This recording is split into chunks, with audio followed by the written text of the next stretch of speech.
flesh. I'll see you. Hi. Hello. Nice to meet you. This is Gene Gonzalez, Chef Gene Gonzalez.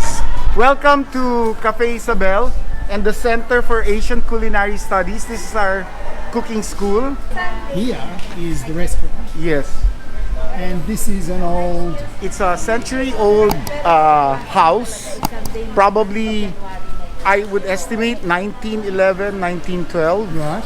And we renovated this house because we were situated in an old house before in P. Guevara. Now it's a condominium. Oh, This is one of the classrooms of the Center for Asian Culinary Studies.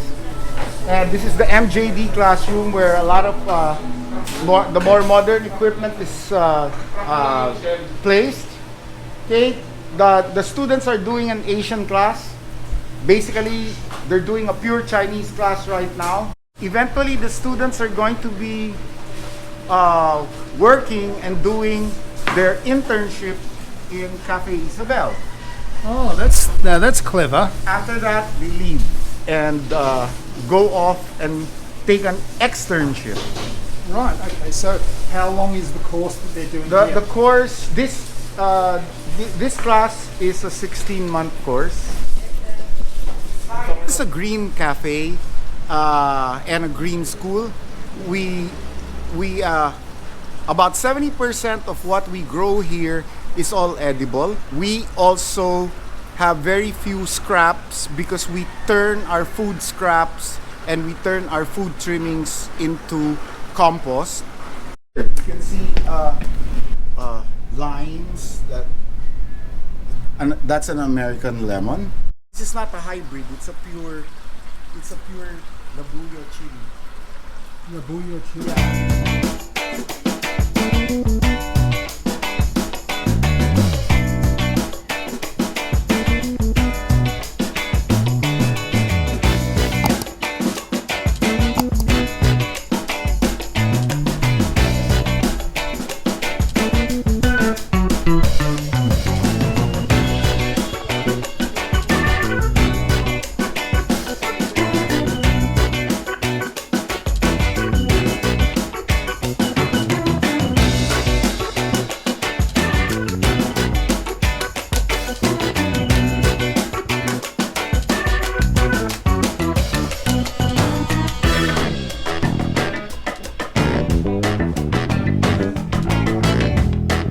All right, so as you've seen, we're at Cafe Ysabel in San Juan, and you just met Chef Gene Gonzalez. This place was built apparently in around about 1911.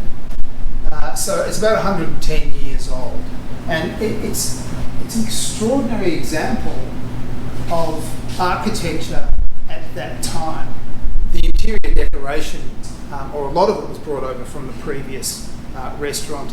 But the ceilings, the paintings, the recreations that you can see, like the one behind me from the Prado Museum in Spain, the whole place is a riot of colour and aesthetics. Our antipasto or entree has arrived.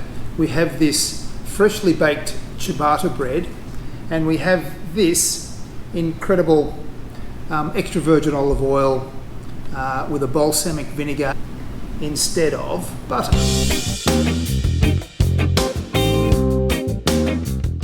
This is the gambas. The shrimps, or we'd call them prawns really, they're very, very big, in olive oil and garlic and a smoky Spanish imported paprika. The prawns are French shelled. It's quite heavy on the garlic. Delicious. This is the chorizo. It's homemade with a little bit of that Spanish paprika, and then it's hung until it's fermented and ready. It's then glazed with a sherry vinegar and presented on some extra virgin olive oil. It's not tough like a lot of chorizos I've had.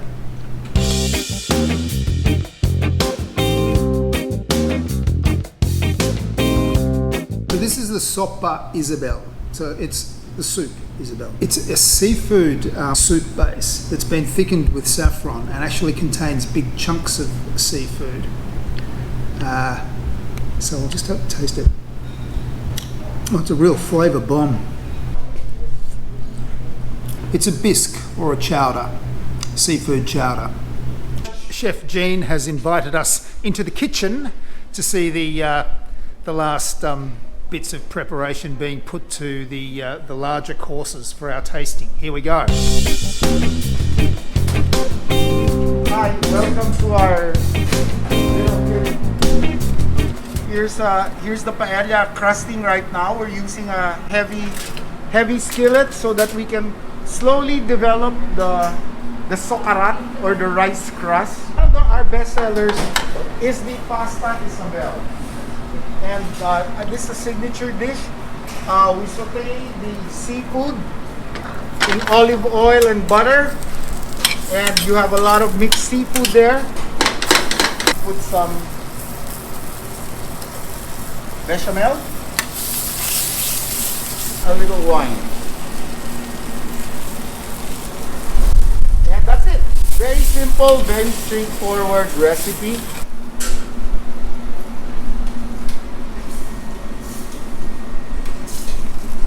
You get that creamy sauce. This recipe has remained unchanged since 1982. And it's really one of the best sellers. People just come here to have this. Whoa, pasta Ysabel. This is our lengua dish. So we start out with mushrooms. And we start out with onions and olives. Lengua that's been cooked for hours. We'll get it to caramelize a little in the butter. This is add some wine.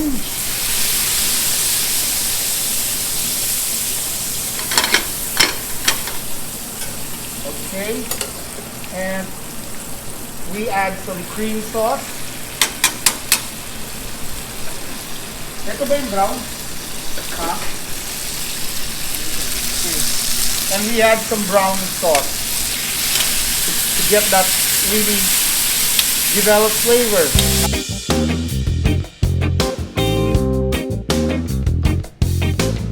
So I'm having the pasta Ysabella. It's with linguine. You saw it cooked in the kitchen, and this is the tasting. So it's a creamy seafood linguine. It's delicious, and I'm getting very full already, and we've still got 2 more courses to come.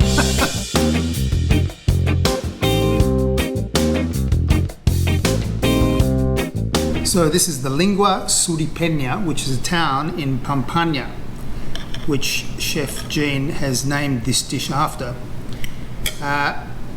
In plain basic English, it's ox tongue on some mashed potato with gravy and mushrooms and olives. The reason the tongue is so tender is that it's been simmered for 3 hours. It's a beautiful presentation of this dish.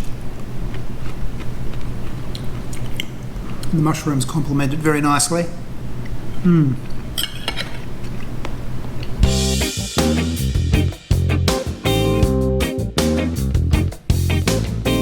So this is the paella. This is our final savoury dish. It smells very nice. It's been cooked with the rice is underneath. It's been cooked in such a way as to form a crust under the rice, which is called the sukara. The sukara.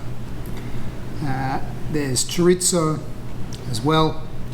There's chicken, egg, clams, mussels, prawns, and I think that's about it, as if that isn't enough. So, let's try a bit.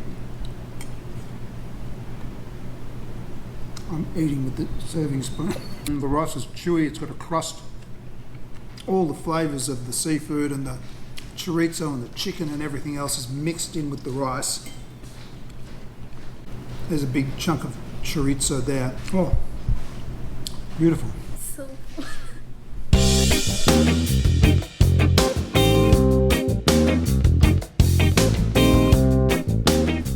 Chef Gene has just brought in a little dessert for us to finish our meal off with. And with it comes a bit of a story, but it's actually called bacon from heaven. Now, it doesn't have any bacon in it, but Gene's going to explain for us the name and the ingredients. Yeah. It's called Tocino del Cielo, and the literal translation is bacon from heaven, because you have something very good, very fatty, because there are only 3 ingredients: butter, sugar, and egg yolks. And this 200-year-old recipe does not need refrigeration. It will last for 2 weeks with no refrigeration. And also too, there's a little bit of a story about this dessert in your previous, the previous location of this restaurant. Can you tell us that story? Well, Anthony Bourdain saw the Tocino del Cielo and said, "Hey, give me one of those." And he's a big guy, so he popped one whole Tocino del Cielo in his mouth. All right, well, the challenge was set. Anthony Bourdain ate this in one go, and then I was just talking to Chef Gene about it, and he said, "Oh, it's too rich," and I thought, "Oh, yeah, all right then." So I'll try half. So I have half.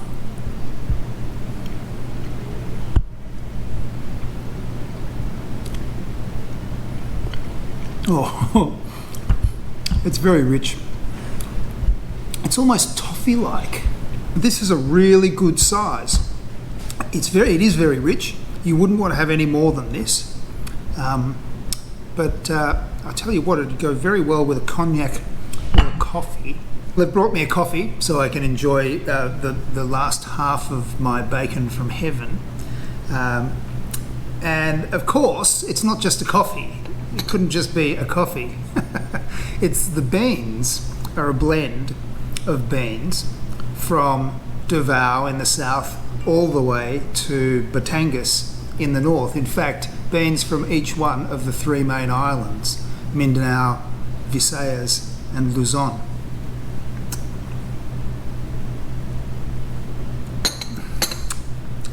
The taste of the Philippines. Anyway, here's the last half of my bacon from heaven, which, by the way, tastes nothing like bacon. Thank God. And that was just a beautiful way to end an exquisite meal.